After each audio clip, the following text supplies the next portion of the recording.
Today we're going to talk a little bit about what has been eating the plants in my tower garden, as well as what is available at the local greenhouses at the end of July in Zone 5, as well as how to inspect and prune late season tomato plants for putting into a tower garden,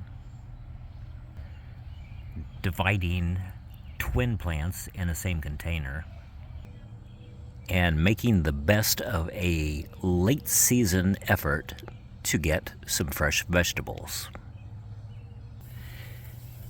If I could, I would just use a cloning collar, but since cloning collars are meant to go into net cups, such as the standard tower garden net cup, which is approximately 2-inch net cup, what I have to do is use a net cup and put the cloning collar inside for the best fit to allow the plants to be stuck into the tower, and that helps to hold those in securely.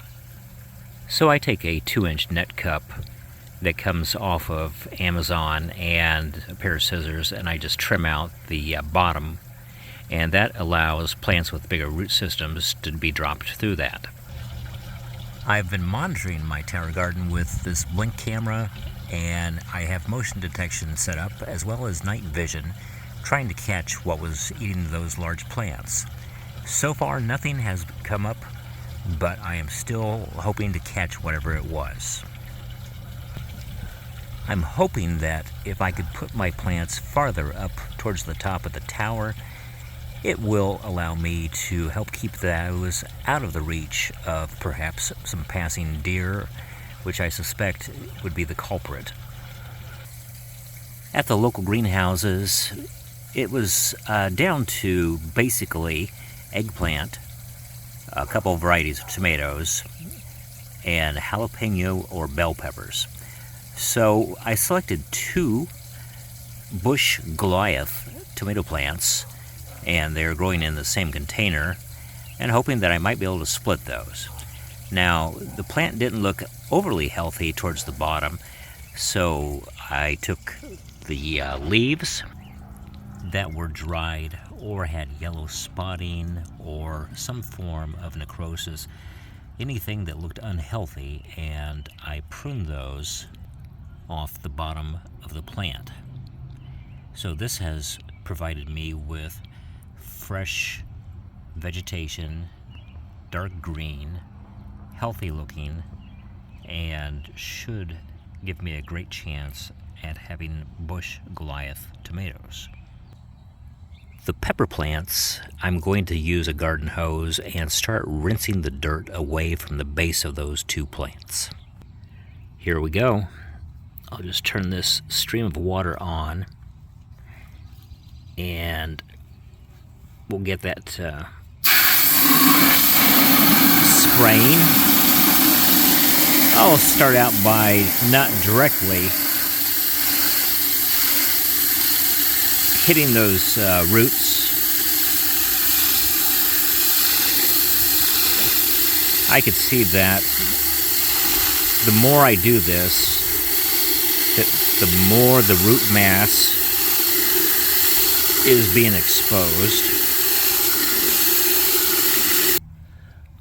What I plan on doing right now is putting down my camera for just a second, and I'm going to try to take my hands and submerge that root mass into the water and knead it a little bit and try to slowly separate those 2 plants.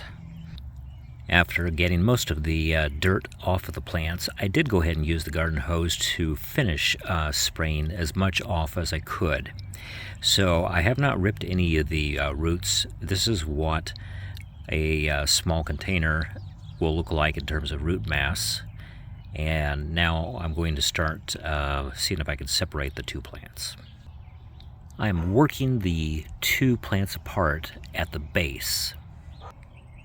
It took a little bit of tugging, but I have the plants separated now, and all the roots are still intact. I prefer to have as much of the roots out of the bottom as possible. So I started out and I just pushed the entire root mass through the bottom of the net cup, and now I'm going to adjust it and pull it up a little bit higher like this. And now I'm going to put the cloning collar around the base of that plant, and I'll show you what that looks like. There you go. I used the natural split in the cloning collar to separate that out and wrap it around the stem. I squeezed it together and pushed it down into the net cup.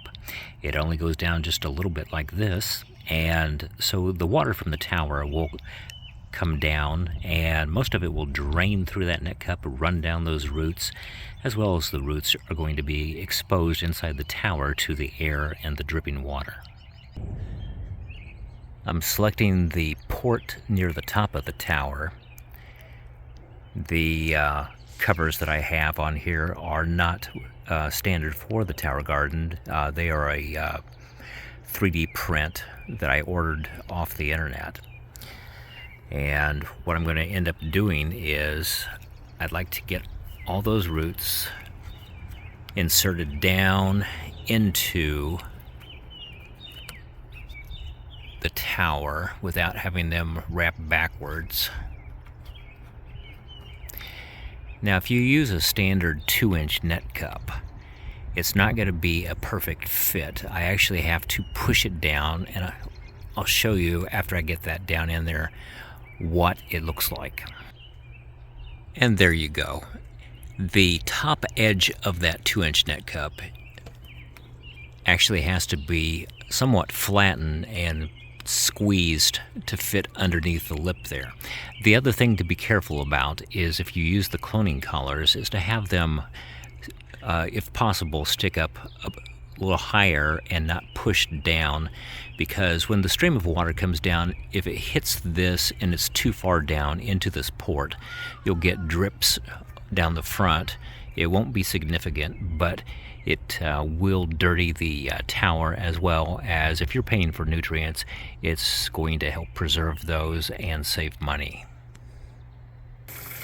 And time to move to the tomatoes. The tomatoes are in a much larger container, so while it's relatively easy to take the smaller Bonnie's Best container, it's going to be slightly more difficult because of additional root mass and dirt. The same process will be used. Having a more substantial root mass and more intertwined roots, the two tomato plants may not be able to separate. I'm going to try that right now. What I ended up doing was taking a pair of scissors and started to trim between the two stalks because they were so firmly together I was afraid of breaking off one of these. And there you go.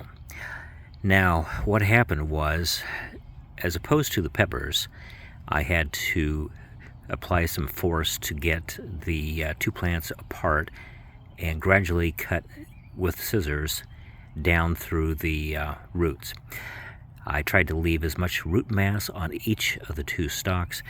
I did have some of the roots that were on one of the plants that I sliced through, but overall not too bad.